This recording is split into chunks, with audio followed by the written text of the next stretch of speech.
Welcome to Vendetta Sports Media. This is the seventh episode of Eight Sided Freaks. Today we have myself, Jerry Walker, and Anthony Miranda in the building. And I'll be honest, this week we don't really have a ton to talk about. Last week we had a packed episode with news, previews, recaps, and this week, we really only have UFC Mexico to recap. Show's going to be focused a lot around the main and co-main event, and then what a couple of divisions in the UFC should look like, mainly the flyweight and featherweight, because those were the two divisions kind of on display at UFC Mexico. So we're going to talk a lot about those fights. Last week, we kind of skimmed over them in the preview, so they'll get their shine in today's episode.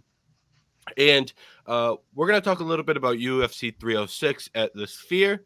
Have some questions about that. There's one UFC star who said that he's looking to come back and fight on that card.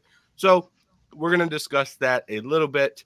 And we're not going to talk about next week's or this upcoming weekend's UFC event because it is very, very bad. With all due respect, it is not a great fight card. Main event, not great. You've got Chimil Gaziev in the main event, who has literally one UFC fight under his belt, and he's fighting in a main event. So no, we're gonna pretend that card isn't happening. But next week we'll be back with UFC 299. So we'll have a lot to talk about next week, and we won't recap this week's card next week either. So we're just gonna pretend this card isn't happening. And after my long 2-minute intro, UFC Mexico, main event, Brandon Moreno, Brandon Royval. Jerry, what'd you make of this fight? And what are your thoughts after this one? I mean, I think the result went the right way. It did end up being a split decision in Brandon Royval's favor. I thought he was going to get robbed. You and I were talking about this a little bit before we started the show. It went to split decision in the first judgment or judging scorecard that Bruce Buffer announced was 48-47 Royval, which, in my opinion, that was the right score. I could have even seen it potentially being a 49-46 Royval, but I think he won that fight overall. Second scorecard, he goes 49-46 in favor of Moreno. And you could just see on Brandon Royval's face, he was like, oh, here we go. In Mexico City, I'm getting robbed. Does the last one 48-47. Winner is Brandon, and Brandon Royval's face drops because he thinks he's lost the fight. Says Royval, he wins, and I think it's the right one. But my biggest takeaway was how fast this fight was going compared to some of the earlier fights where altitude definitely affected the fighters. They were fighting at a little over 7,000 feet. So that's a big difference for a lot of these guys that fight at lower elevations. The pace is crazy. And it makes sense because Brandon Moreno fights out of Mexico. So he fights at a little bit of elevation at times. He also has that home crowd momentum behind him and all of that. Brandon Royval fights out of Denver. So I know he trains mostly at 5,280 feet. But he also goes into the mountains, which is 8,000 plus feet to train at times as well. So he was ready for it. Well, the fight itself, back and forth. I definitely think the first round was the least eventful, and Moreno probably won that round, in my opinion. So kind of goes the way it was. He was landing some nice combos. The leg kicks, he was battering Royval's legs at times. So that was kind of impressive. And I thought that might have been the difference maker at times, but it was just, I expected, I guess, Brandon Moreno to take a page out of Pantoja's book, where when Alexander Pantoja, the champion in the division, fought Royval last, he got him down and kind of lay on him and smothered him. Brandon Moreno tried some takedowns, but he kind of got stuffed a lot. So that shows that Royval has improved immensely on that department since his last fight. Mm-hmm. Yeah, and I've got a couple of like stats. Nothing too crazy, but Brandon Royval threw 500 or like 511 significant strikes at 7,000 feet of elevation over a 5-round fight and was not tired at all. Well, I shouldn't say not tired at all, but he, hypothetically, if there's a 6th round, he could keep fighting. He had more gas left in the tank. That's an absolutely absurd pace. And then Moreno went 3 for 5 on takedowns and only logged 3 minutes of control time. So I thought Moreno was going to attempt more takedowns. Mm-hmm. Um, but Royval did a much better job in this fight getting back to his feet. And this was like going back to his fight with Pantoja. I picked Royval to beat Pantoja, and my thought process was, Pantoja will take him down. Royval has awful takedown defense, but the scrambles afterwards, Royval will be able to scramble, get back to his feet. And then on the feet, he throws a lot, and he'll be able to pace Pantoja over the course of 5 rounds. That did not happen against Pantoja at all. But that is exactly what happened in this fight against Moreno.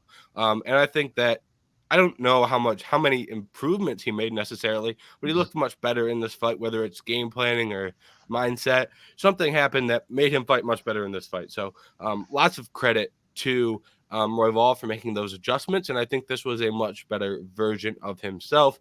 And on the Moreno side, I don't know how exactly to word this because he did some good work, but to me, he felt a little bit flat. And I don't know if that was the elevation, or I don't know if that was the fact that he's coming off wars with Figueiredo and wars with Pantoja. Like, he has taken a lot of damage, been in a lot of tough fights, or was it the fact that he was fighting 7,000 feet in the air that he looked a little bit flat?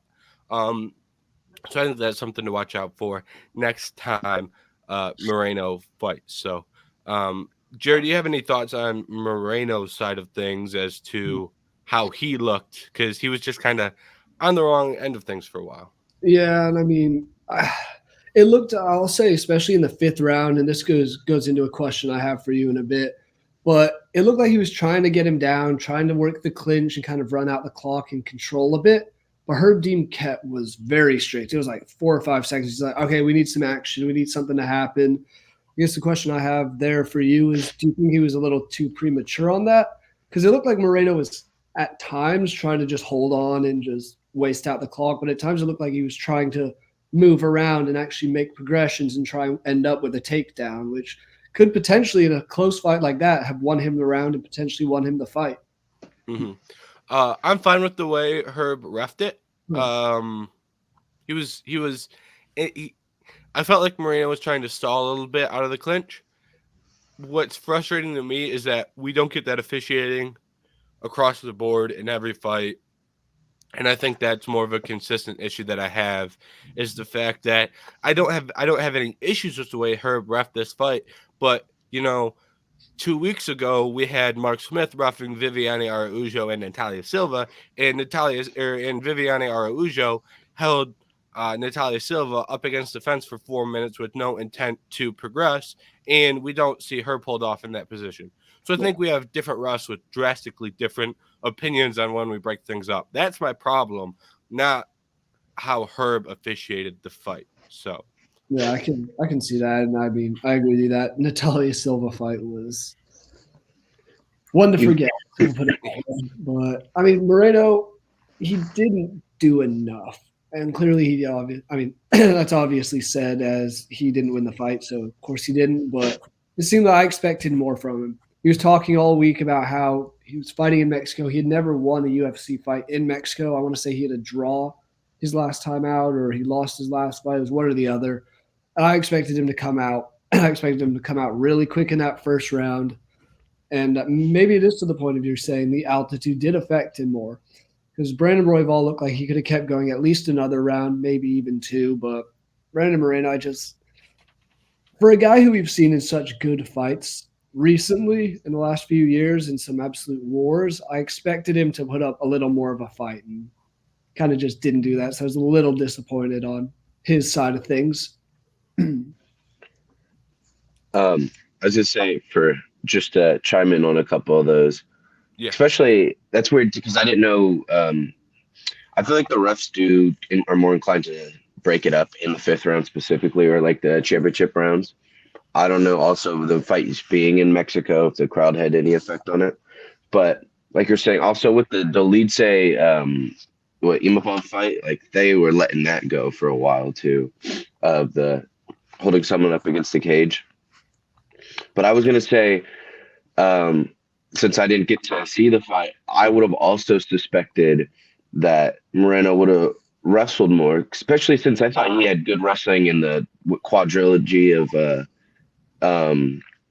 fights against Figueiredo and stuff. But but if that's funny because I picked this for the same reason. If Royval was able to get up to his feet quicker, I still believe that's the only reason he lost the Pantoja fight, because he won just about every single exchange. It just took 2 minutes to get up every time he was taken down, so he would get a minute of throwing. But if anything, though, I think well, I guess we'll get into the next one too, but we've had 2 cards so far, right, that are like international. There's the Canada one, and didn't a lot of the Canadians lose on that? Yeah. Yes. And then that on this was one, every single Canadian male lost, every single Canadian female lost or won. So it was 2-0 for the females and like 0 for 7 for the males. Okay. And then I mean, I guess not on the whole card, but at least the 2 main events. There's the two Mexicans, Mexican born losing, but. Yeah, and I think if we were to zoom out and look at the whole card, there were some Mexican fighters that won. Zellhuber won, Torres won, but you had Altamirano lose, Luis Rodriguez won. So I think they were around 500 or slightly below 500. So it wasn't really a strong night overall for the Mexican fighters. No, correct me if I'm wrong. Did something happen in the first fight between between Moreno and Royval? There was an injury or something? Yeah. Main event threw out his shoulder. Yeah. Or popped out of place. We had rematch and main event and co-main both because of shoulder pop-outs. The Rodriguez Ortega one was just more recently. Yeah, I knew the co-main was. I couldn't remember. I had a feeling that it was in the main event, but yeah, I definitely remember the co-main one happening. Yeah, and also a little bit of context for the viewers. Anthony was on a cruise, and as anyone who's been on a cruise knows, cell service not great. So, but Anthony is here graciously to help us sort out some title fight pictures. Obviously, some important discussions here. So, Anthony, I'll let you lead off this one. What do you do with Pantoja? And the prevailing thought is that he's going to headline UFC 301. The other Brazilian champion that everyone thought was going to headline 301, now headlining 300. So, what do you do with Pantoja? Royval won this fight, and there really aren't many great options, in my opinion at least. But what do you make of how they should sort out this flyweight title picture? Yeah, I don't know. That's tough because, well, first let me start off. I was on a cruise, but my cruise was to Mexico, so I wasn't on vacation. I was actually, just researching before the fight happened on the Saturday. But no, I think it's tough because if Moreno wins, I think that's the easiest rematch because that first fight was so fun. And I think Moreno broke his hand in that too for a reason of it could have been even more of a firefight. But now that that's not the case, I'm a big Brandon Royval fan as well, so that's why I was actually rooting for him in that last fight. I don't know if he gets the straight rematch, but there's not much happening in that division, at least not quite at the top. I don't know, but 301 that's what I was say, because this is more of a division where let a couple fights happen and things play out.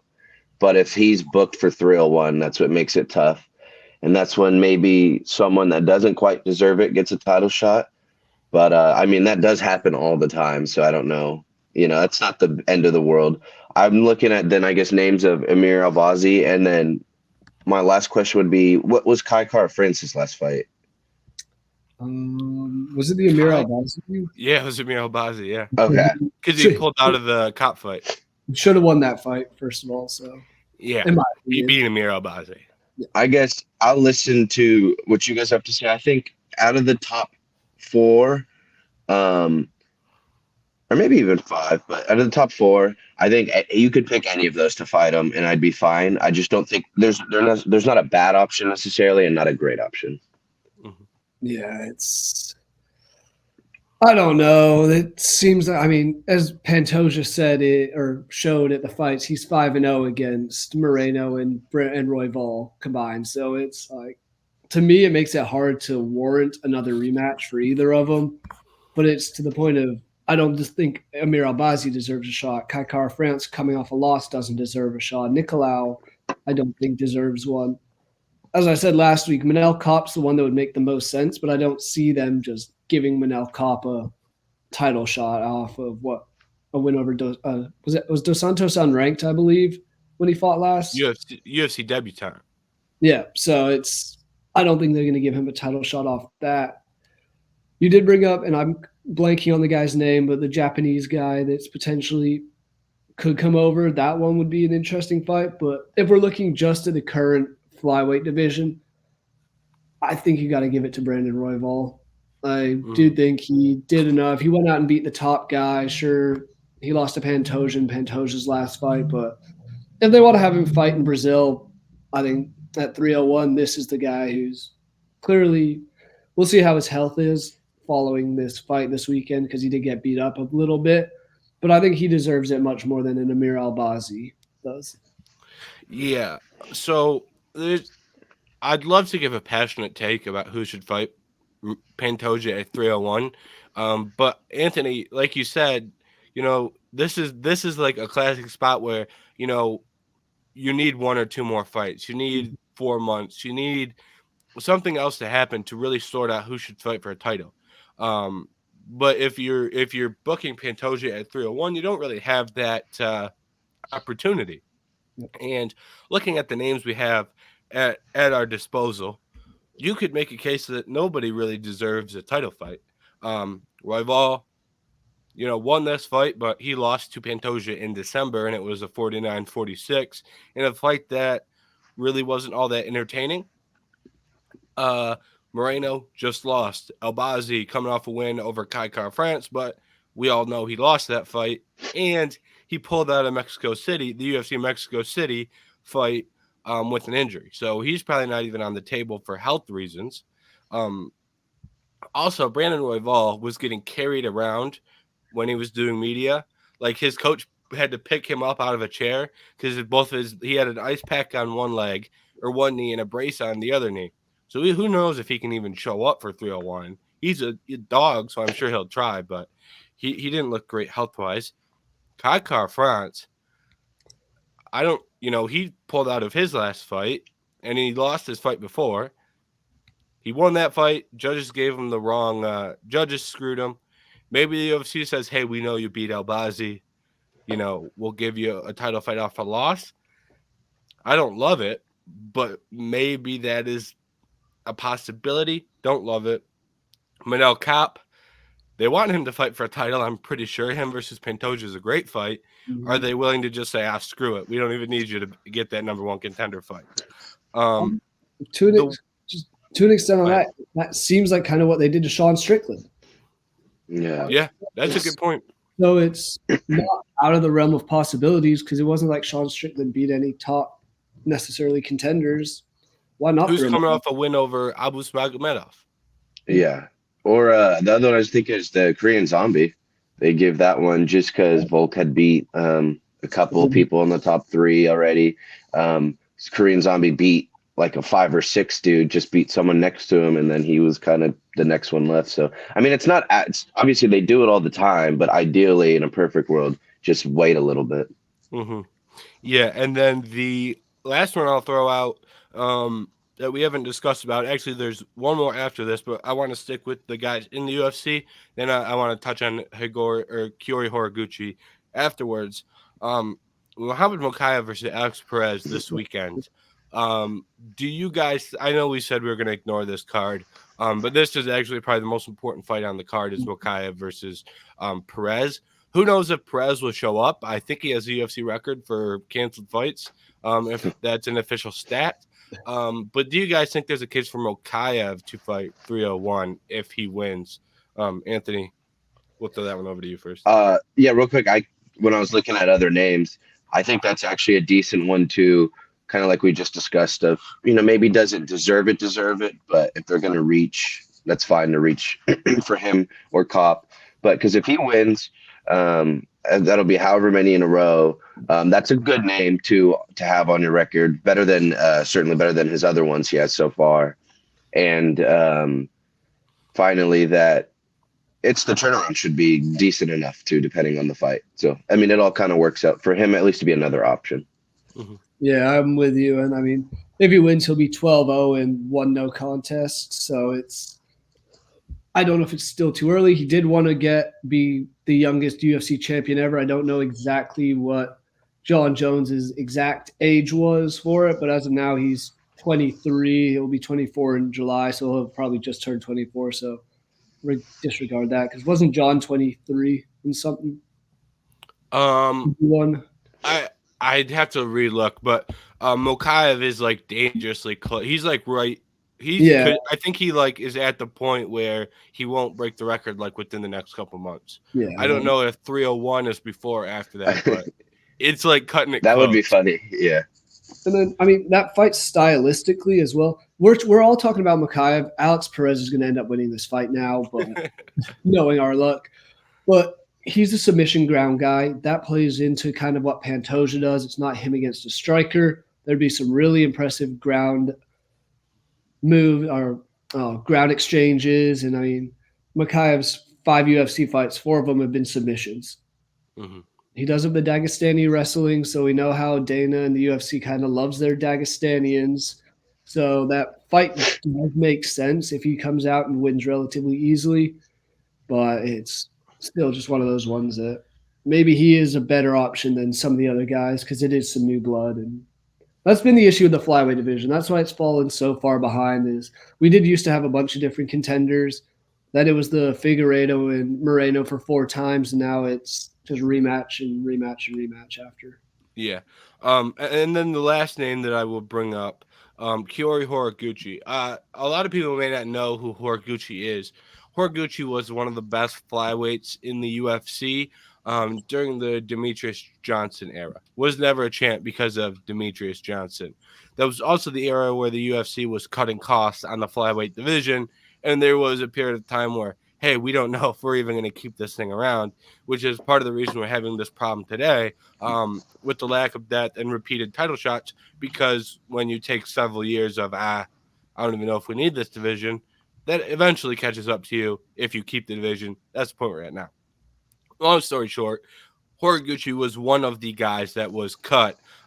His last loss in the UFC was to Demetrius Johnson. But outside of the UFC, he went over to Rizin and he ripped off a fairly large win streak. He was undefeated in Rizin from. All right, so he he lost to Demetrius Johnson in 2015, stayed undefeated in Rizin until 2019, and then he did some fights at bantamweight, lost some fights at bantamweight, still hasn't lost at flyweight. And there's rumors that the UFC is going to try and sign him. A couple of his losses, he went over to Bellator, lost to Sergio Pettis, Patrick Mix in bantamweight fights. So he was losing to like respectable bantamweights that aren't in the UFC, and not terrible losses for a flyweight. Personally, I hope that's the route they go because I think that is quite a way to splash signing in free agency, throw him in a title fight. Like, he's good enough to compete at that level, fresh name.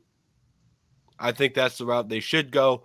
Obviously, that's a very big if, right? We're talking if they sign Horiguchi, but if, trends are any, they're kind of trending towards that direction of picking up free agents. For example, Michael Venom Page, big spotlight on UFC 299. They ran a prepackaged thing during UFC Mexico just about him, about signing him, about how he's fighting Kevin Holland. So that's a massive fight in 2 weeks. And then on UFC 300, you have Kayla Harrison, who they signed as a free agent as well. So maybe 301, you got Horiguchi, and they kind of continue this trend of signing free agents. And this would also solve the flyweight title picture problem. Big if, but that's kind of my the hope I go in that direction. Yeah, going off what you're saying, it does make sense. The guy is only 33, does have a lot of fights in his bag, but it's not like he's been losing at flyweight. He's been winning. He's been losing his bantamweight fights. And also going back to what you're saying about signing free agents, it would show that they are invested in keeping this division around and that they are trying to bring in the best talent, the best fighters for this division, which has been a question mark for a long time now. be a step in the right direction. And it would give time to kind of Anthony's point earlier of it'll let time for everybody else to get another fight under their belts, figure out who actually is deserving of a title shot and fix that picture. Because, I mean, I'm sure Iraguchi would not turn down a title fight. Yeah. Also, I think it was 2019, he beat Cop before Cop signed with the UFC over in Ryzen. So he's already proven he can compete at that level. Maybe that's the direction they go. Yeah, I'm still convinced 301 is going to end up being Alex Pereira fighting on 3 weeks' notice against Mohamed Ankalaev. I disagree with you because I don't think he's a champ at that point. But oh, you okay? That's Alex Pereira. Yeah. Oh Lord, I love it. Hey, gotta support the fellow Michigan. I know. Yeah. Nah, we'll see, but I mean, it's just Brazil. UFC's kind of screwed itself with 301. Yes, a lot of they did, and it's not really their fault when they had as many people as they had say no to 300. It makes it hard on them. So, oh yeah. All right. Any closing thoughts on the main event and the flyweight title picture before we throw it over to the co-main and the featherweight title picture? I got nothing. Right. I think we touched on pretty much every contender possibility there is. So I think you're right. We went pretty deep down the flyweight rankings there, but that's a good indication of how badly or how rough the title landscape is. Yeah. All right. Bring back Mighty Mouse for the title. Yeah, let's do that. If we're gonna drop it back in free agency, get real WWE on here. All right. Actually, I do have one other question because I know I'm almost certain he fought at flyweight before. But Henry Cejudo's lost 2 straight at bantamweight. Would there be any possibility that he drops down to flyweight? He actually called out Brandon Moreno. I did see that for the Sphere. Yeah, for UFC 306 at the Sphere. He did not say what weight class. Very interesting, but if he goes down to flyweight, I don't know if he can make that. He's pretty small at bantamweight, but he's also old, so it's a lot to cut. Yeah. If Henry Cejudo says I'm a flyweight, then I think that'd be great for the division, and you get another contender in there. Like that division can pick up some steam fast, and I have a hard time seeing Cejudo work his way back to a title at bantamweight after losing back-to-back to Elgin and Marab. So not an awful move for him. All right, co-main event. We had Yair Rodriguez and Brian Ortega. Ortega gets beat up in the first round pretty badly, rolls his ankle before the fight even starts, jumping up and down, goes out there, gets beat up, arguably a 10-8 round, gets some takedowns in round 2, and then round 3 takes all the momentum in his favor, lands a takedown, lands an arm triangle. Jerry, what'd you make of his performance?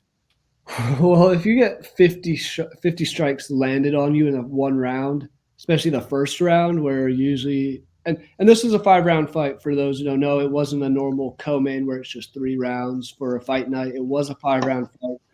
So for Yair to come out landing 50 shots, he was 49%. So he probably threw over 100 shots in that first round. That's a crazy pace. And Ortega looked like he got hit by twice as many shots as he did. He was looking very close to being finished. Came out in the second round, calmed things down, and then that submission in the third just seemed to kind of come out of nowhere. It was very impressive arm triangle to end the night. And I enjoyed this fight. I enjoyed the build-up all week. They were very friendly with each other. The whole face-off with Ortega's kids and Yair, the whole thing seemed cool. But, I mean, at the end of the day, you had to go in and beat him, and he was very sympathetic. And I enjoyed his post-fight interview as well. He seemed like very excited about fighting in Mexico and winning in front of the Mexican people. Mm-hmm. Yeah, the Mexican crowd was not too happy he won, but when he started speaking Spanish, they were like, all right, hold on, wait a second. Yeah. The second he started speaking Spanish, you could hear the arenas went from being like, oh man, our guy lost to, oh, wait a second. You got another. Yeah, that's what I hate when they book Mexicans versus like Mexican Americans. Yeah. And I'm sure it's also because some Mexican Americans want to also have that feeling of fighting in front of Mexico, but like I feel like they don't do it No, I guess they do it on some of the Asian cards too. I feel like on most international cards they try to book, the home guy versus like an away guy a little bit, Mhm. but Yeah, so it's tough. I don't know who to root for sometimes. yeah, and when you do it this way, it's like, especially for the home crowd, like, they're rooting against a Mexican American, but they're Mexican in Mexico. So it's like they're probably going to root for the guy born in Mexico. Exactly. And then the guy who's Ortega's still Mexican. It's like, and I think Royval is too. I don't know if he's as Mexican as Ortega. I think he said like he was third removed or something. Yeah. Regardless, Ortega's like speaks Spanish, entire family's Mexican.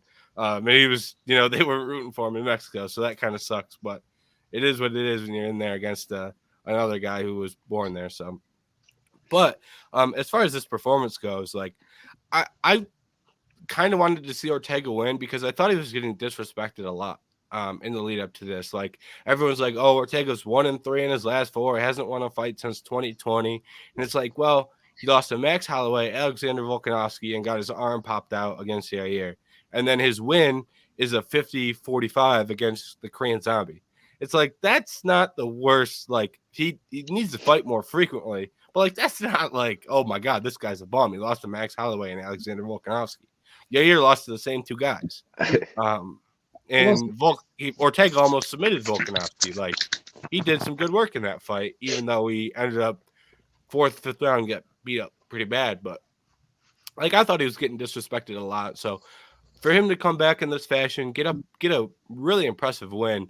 That submission he landed, great arm triangle. We don't really see arm triangles exactly like that. That was kind of a modified grip. He went to the bicep grip. High level jiu-jitsu, you don't really see that exact grip, and kind of he went into the arm triangle, or Rodriguez started to fight it and he countered it with a different grip. You don't really see that much in MMA. A lot of guys, you don't get the initial submission, you move on. So good work of trading submissions, and really underrated submission grappler. And Ortega was landing takedowns. That's my biggest question about Ortega. Like, Ortega, can you consistently land takedowns? If the answer is yes, like his career is like he's a 10 times better fighter because he's not good enough. He can strike. His offensive is fine.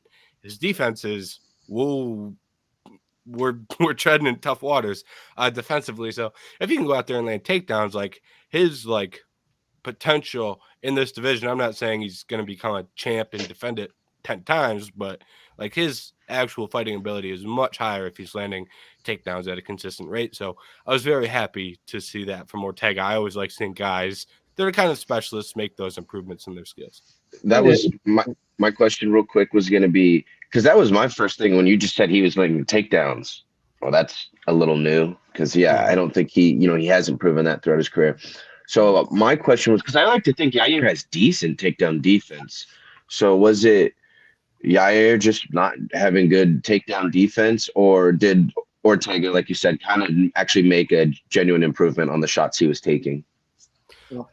I'd say a mix of both. I don't think Yair has elite takedown defense, but Ortega did a couple things that were very impressive.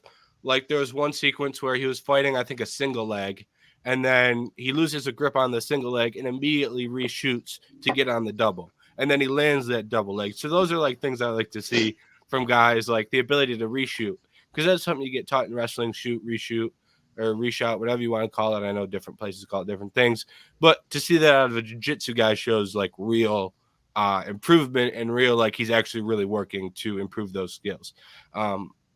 I don't think Yair has great takedown defense, but like he was going out there and he landed multiple takedowns.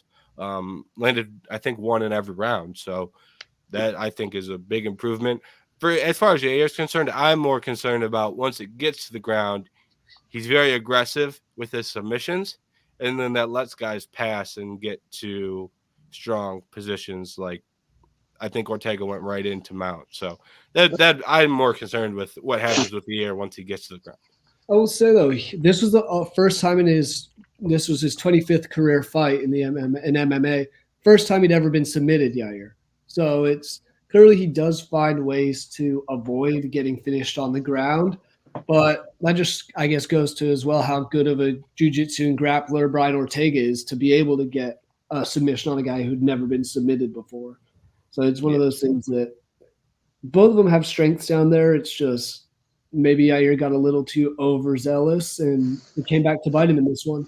Yeah. I think he is a Third, confident fighter in general too. Yeah. yep. Third round, Brian Ortega is a menace. If you just look at his record, it's like round 3 sub, round 3 sub, round 3 sub, like all the way down. It's like half his as wins. you said earlier, should have had two third round subs against Volk. Yeah. And I'll say this: if he was fighting anybody else in that division, he finishes them. Volk Yeah, I just at think that you're right. time was so strong. I Yeah. think they did a sports science on that, and they were like, Volkanovski should have been out. Like they were like, Yeah. we're not quite sure how he did not go to sleep. Yeah, it's impressive. And then looking at the title picture, is Brian Ortega the guy that gets the fight? Because this to me kind of felt like they wanted this to be a number one or a title eliminator, but they didn't want to put a stamp on it. Like they didn't want to come out and be like, "Yep, for sure, the winner of this gets the fight." And I think that's because I think they preferred Yair to win and get the fight because he's got more of a rivalry with Topuria, and there was already like a built-in storyline there with Topuria. Now that's gone, and now it's Ortega. Do you think that they're going to kind of transition over to a Ortega title fight? Anthony, you can lead us off here. I don't. Is it because Max off the table technically based off turnaround time That is a great. I would lost? I guess say- too. I would say yes. I Okay. think he's off the table because, like, That's if gonna he be a wins, Well, like, best case scenario, he wins. Is he coming out without much damage Mhm. and able to make a quick turnaround? And if Holloway loses, I think you can still give him the 145 title fight. Actually, extremely true. I was just gonna say that. Actually, that fight will always be there. So if Topuria is the champion, Yeah. And if he loses, it's like it's not something that he's gonna, turn around and fight right away. Mhm. If he loses, you don't lose to Gaethje and it not be violent. yeah, So, I think I'll say this. I think Holloway's next fight at 145 is for a title. I don't know if it's his next fight, or I don't know if it's the next title fight though.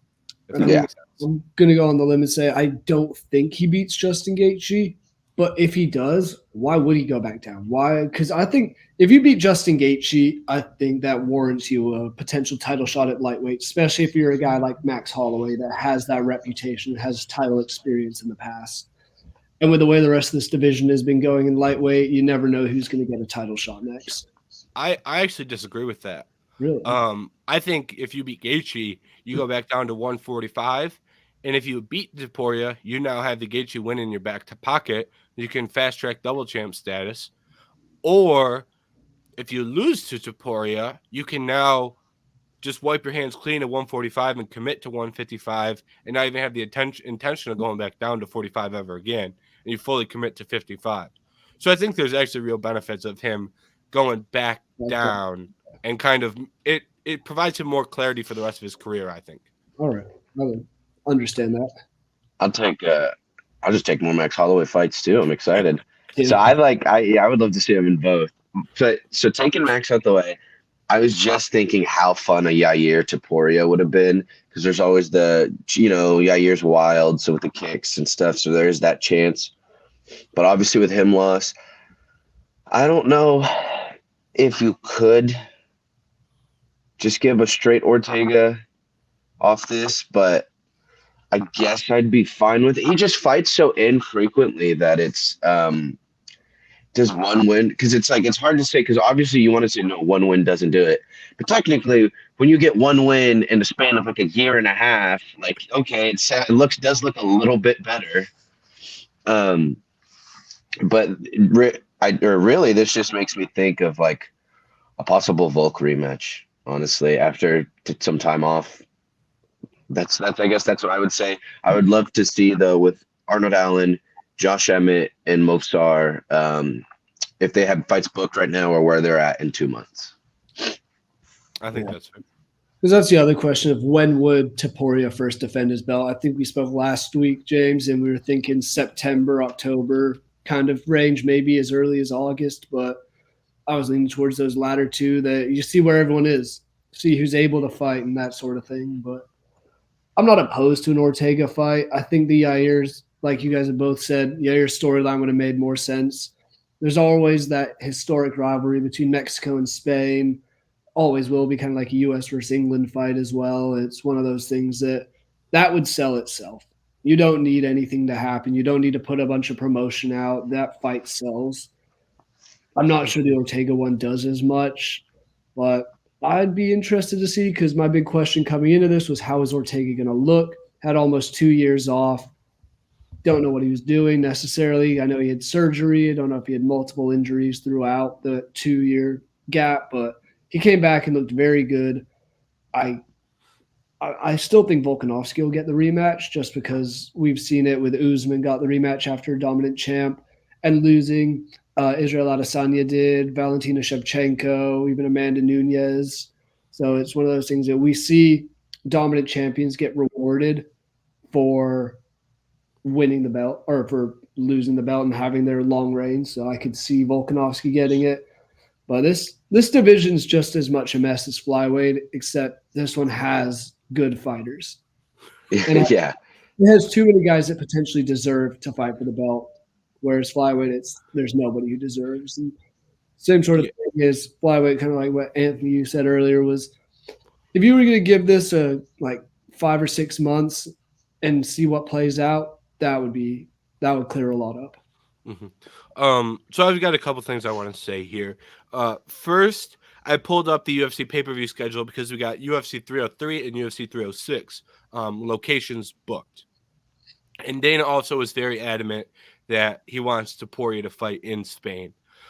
So right now, we're looking at UFC 304 and UFC 305 do not have locations. So UFC 303 is June 29th, Las Vegas. So that gives us July and August as potential months where they could go to Spain. And then 306 is September. I assume November or October, they usually do Abu Dhabi. November, they usually do Madison Square Garden. We'll see if that holds true. But for Topuria in Spain, I imagine would be 304, 305, July or August, just based off where cards and dates and locations currently sit. So that would kind of be the timetable you'd be looking at for a Volkanovski return, which I don't think is. I think that's a decent amount of time. I don't think it's the most ideal, but I think it's probably sufficient for a turnaround. Yeah, I was gonna say, see, if anything, after getting knocked out twice, I would honestly, as a guy who's I like Volkanovski a lot, I wouldn't mind seeing him take a little bit more time off. I think he rushed himself back after getting head kick knocked out a little too quickly, but hey, if you're gonna fight, might as well go for it. I wouldn't mind seeing them. I know, like you said, James, they usually do Abu Dhabi in October. Shift that to August, move Spain to October, kind of lines up a little better in my opinion. But because if it is October again, you got to assume Islam or Hamzat, if not both, will be on that card. That's a long time waiting, but at the same time, I keep contradicting every thought I have now. It's there's reasons for every fight to be happening at a different time. Now you give October for Abu Dhabi gives time for Islam to find someone. And I guess if they have enough potential title fights, I guess you could do 2 pay-per-views in October. Yeah. That's really not like unheard of. Like if the first week of October they say, hey, we can make this fight in Madrid in the stadium, Ilia Topuria versus Volk or Ortega, and then we can still do Islam because you have enough title fights, enough pay-per-view headliners to go around. Mm-hmm. In theory, it could actually pan out where you both fight in the same date, but it is kind of tough to project that far off when you're talking about so many ifs and buts. It is also the UFC, and they don't want their fans to have too much enjoyment from the fights they put together. So hear me out. They gave us a free title fight on a fight night last year. Give us another one this year. It's not Topuria. I get Topuria's next fight will not be on free TV. Oh, that'd be great if it was. Pay-per-view only in Spain. They know how big of a star he is in Spain. They're gonna make Yeah. You only have to pay in Spain. I mean, shit. You saw that he was already at the Madrid stadium kicking off the ball. Yes, on Saturday. He's already a national massive over there. He's massive over there. Yeah. All right, I have one more question about potential fights. I'm going to shift over to Yair. Am I wrong to say that Yair versus Arnold Allen is like a must-book fight? Like, to me, that's like we got to get that one done. Agreed, but at the same time, only because I know he's looking to work his way up to a title shot, and he hasn't beaten. I guess he beat Arnold Allen last time, but a Movsar fight potentially, if he isn't to get a title shot, have him beat another top 3 guy, one that has fought for the belt recently, kind of something like that would intrigue me. But I also love the shout for Arnold Allen. And I think you mentioned that they are opening up a new stadium in Manchester, a new arena there. That's a perfect fight to have there. Arnold Allen against Yair Rodriguez. Co-main or something. Is Cater booked right now? Oh, Sterling. Yeah, that's what it was. Aljo. That's what I thought because we just talked about it. Yeah, I would say I like the Allen. So I'm trying to pull up the rankings. I like the Allen Yair. I think should be an incredibly fun fight. But then, if anything, because I think it works because if Yair that's a perfect, knocking down a prospect that's trying to come up a little bit, or someone not really a prospect anymore, but someone that's just underneath you, and can help for the next fight for a title eliminator maybe in your next one, or if Allen beats him, that's finally that big name to get him in those top contenders. And I do agree with Movsar. That's why what if like a Brian Ortega versus Movsar I think would be a great matchup, but obviously we're dealing with we don't know if he's going to fight Topuria. Yeah, so I think if Volk is the guy getting the title fight, I think Ortega Evloev makes a lot of sense as a number 1 contender. Yeah, you could really. God, this division's so fun. Like, I mean, besides Alex Caceres sneaking in there at 15, that's awesome. But Sadiq Yusuf down, I would say. There's not really too many bad matchups you can make. Yeah, you've got like Ige in there, Barbosa in there. Mm-hmm. It's like it's a fun division. You've got like Lerone Murphy unranked, who's really good too. It's like I saw someone say the featherweight division sucks. I saw someone say that on Twitter. Just don't watch the sport. Yeah. If you think the featherweight division sucks, don't even bother. They probably like heavyweights because they hit hard. That's why. That's funny. Hey, and you can't even argue that anymore because if you don't think Ilia Topuria hit Volk hard. Exactly. Yeah, that's true. This division is definitely one of the top 3, I'd say, in the UFC, up there with lightweight and maybe even that second one, because lightweight just always seems to me personally like the division. Seems like it always has the most exciting fighters, the biggest name fighters, sort of thing. So, yeah, I do want to do one what if though, real quick, because I just think I'm sorry, that's a tough night out for Ortega. I don't really see how he's going to beat Topuria because unless his takedowns improved that much, like I still have to see it. I don't see a way he gets Topuria down with that wrestling. And then on the feet is just going to be extremely tough. Ortega does have a chin, though. So I always give him, he is a specialist. If he can figure out some way to, start messing around with that jiu-jitsu, sure. I think he can, submit anyone. But it's just the getting there and then the not taking incredible damage on the way to there is going to be the tough part. But what if Topuria, another main event, I don't want this one. Like if they have to wait on the Spain, like if Topuria could beat Ortega, add that list, get even more fans. And then if Holloway were able to beat Gaethje, I think that next fight, if those two in Spain, would just be just insane. Massive. You might as well just keep Topuria in Spain. If you sell out 85,000 seats, like don't even you can stay there. We'll have him fight anywhere else. Yeah. I'm gonna throw just a question out there, maybe a thought off of your what if. What if he does go out, Max Holloway beats Justin Gaethje? Do they do a double belt title? You get the BMF and the featherweight championship. I feel like you get a 10-round fight. I could see them doing that because they like the 10-round fight because they do like Taporia, but I think the UFC has a little easy cash grab with the BMF to where they can use it when they want to fix a card. Like you're saying, when that if they don't have a good pay-per-view, they can slap that on it and be like, okay, now it's better. Yeah. I don't think they want a champ to have the BMF belt. I think they want the BMF belt to be a get out of free card. Mhm. Get out of jail free card. Because if you had the champ, you can just have him fight for the real belt. You don't need the belt and the BMF anymore. You can use the BMF belt as a get out of free card when you need a couple guys to headline a pay per view, and it's worked. They're 2 for 2 so far. Both those cards were fun. Yeah.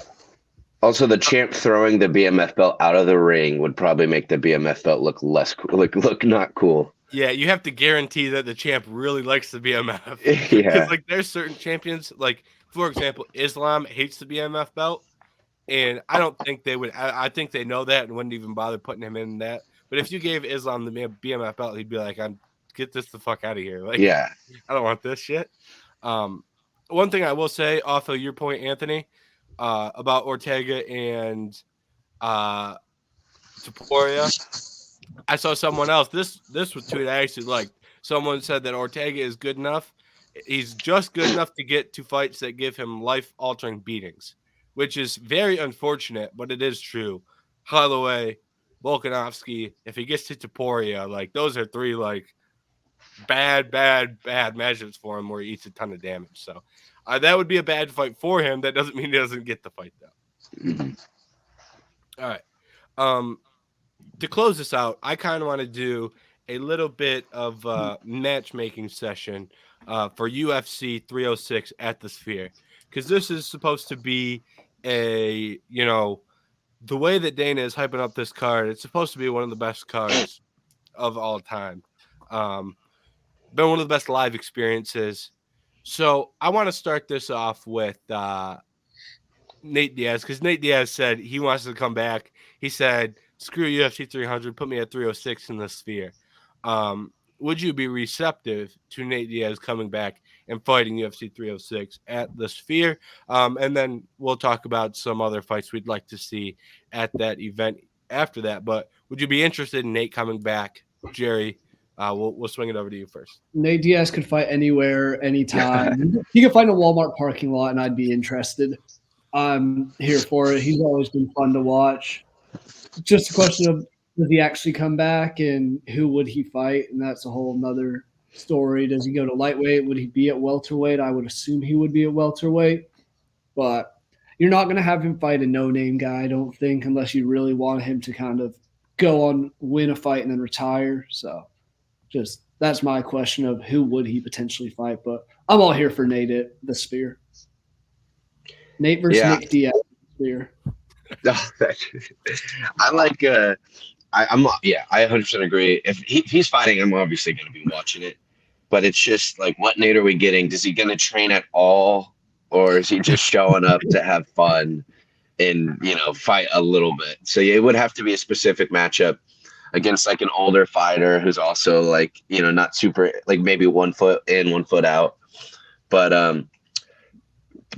that better I think if it's going to be the best card ever, and Nate Diaz is coming back, then that can't be the main or co-main though. That has to be like, didn't Nick a while ago was the first fight on the card with Robbie Lawler? Yeah. This was like a year or 2 ago, but Nate versus Leon was a co-main or the third fight down as well. That was the third fight. So if Nate's like a first fight with him being back, that I think that could be fun. Depending on that matchup. He's the highest fight on the card that's a non-title. So you got 2 title fights, and then Nate, I think, is a pretty good way to divvy that out.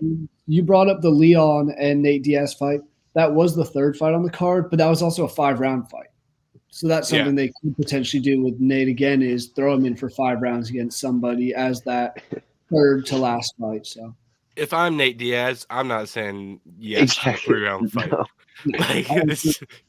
Like there's certain guys where your cardio is too good to say yes to a 3-round fight. Like imagine Max Holloway being like, "Yeah, I'll fight for 3 rounds." It's like, no, never do that ever. Here's a name for you guys. Also not in the UFC.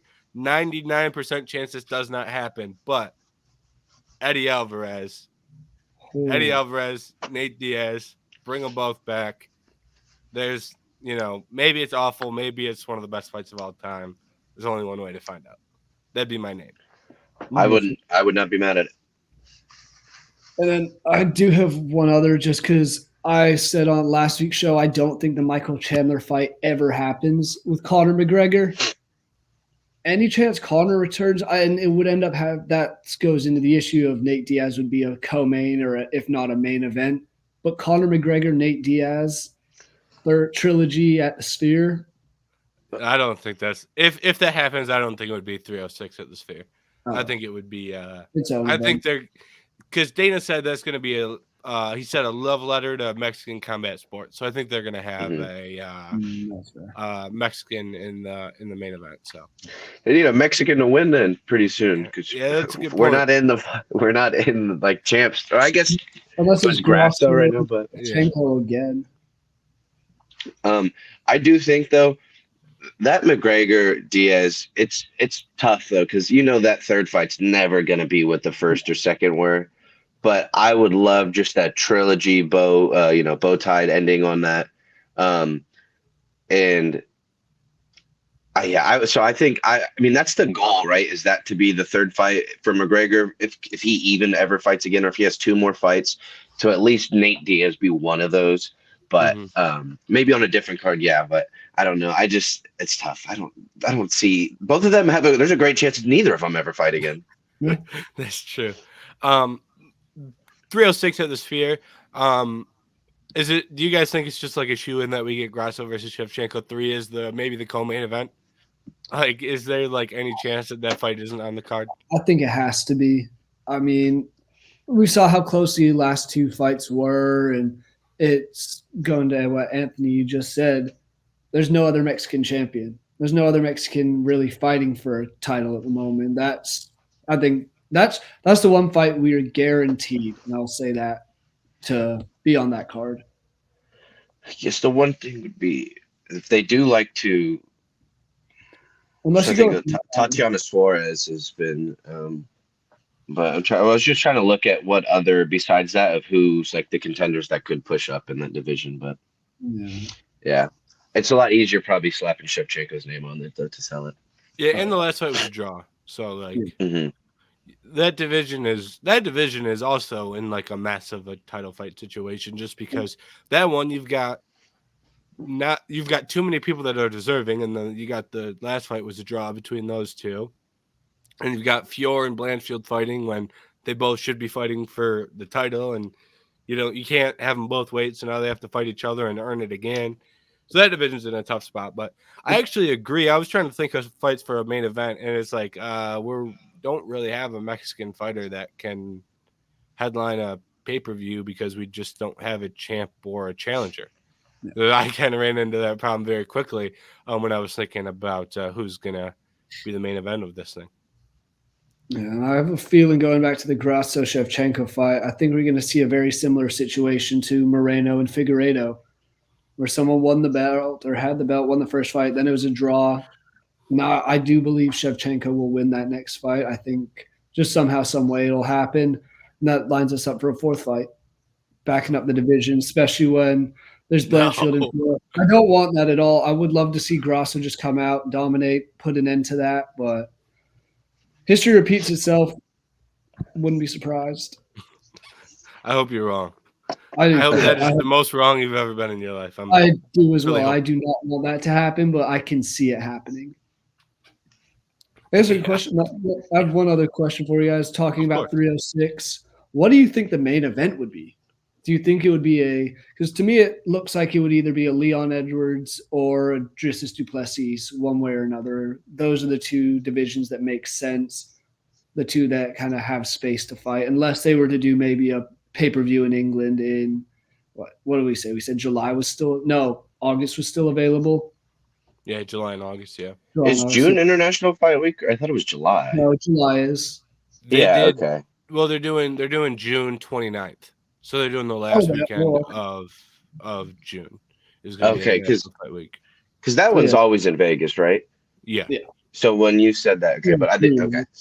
I'm on board then. That's what I thought. I got it. And they've actually got 2 pay-per-views in June. They're doing Newark, New Jersey. Not quite sure how New Jersey got a UFC pay-per-view, but it Same way they is got what the it World is. Cup final. They got dirt. We got dirt on somebody. Yeah, definitely. Yeah, I have no idea who would be the main event of 306. Like, if it's not, it could be anybody if it's not a Mexican.